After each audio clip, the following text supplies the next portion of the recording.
It was my first Kaizen event for a new client in Oregon who made parts for the aerospace industry.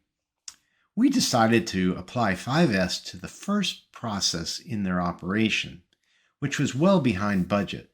And we figured if we could eliminate that bottleneck, the benefits would flow to the rest of the plant.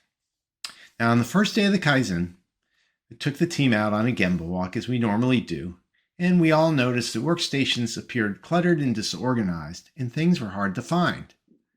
Many obsolete items were getting in the way of things that were needed, making work slower and less safe.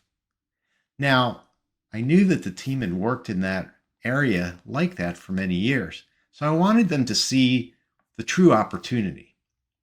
So I decided to teach them how to do a spaghetti diagram, which essentially is following the movement of a worker as they do their work with your pen or pencil on a sheet of paper and going back and forth to see all the excess movement they do. After a while, you have so many lines, it looks like spaghetti. So we got a volunteer, and what she did was a changeover on one of the vital lines. And just like we expected, just like I expected, she went back and forth, trying to find the things she needed to set up that line. And everything looked kind of out of place, and it took over 45 minutes. Team members were amazed at the amount of movement of the worker and the possibilities and value of 5S.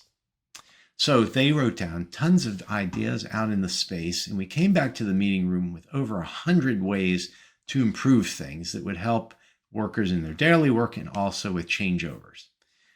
We narrowed that down to 3 critical projects. Now, by the third day, things were significantly transformed.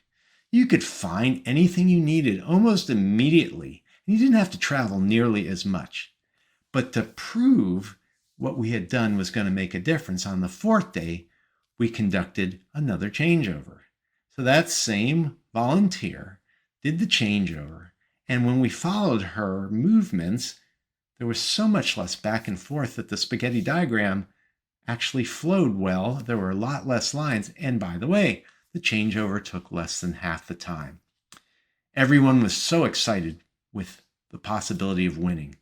But we weren't done. Now it was time to implement the wheel of sustainability to sustain the gains that they had achieved.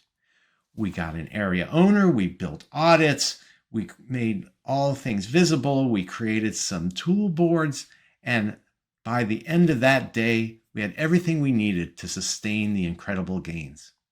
Now, I followed up with the team, and it took about a month or so, and they were finally back to budget and ready to take on their next challenge. I hope you enjoyed this story, gained some insight, and learned something you can use. You'll find many more Kaizen stories on my website, www.pi-partners.com. If you'd like help growing your profits through sustained process improvement, scan the QR code on the screen for a free consultation, and let's start our journey together.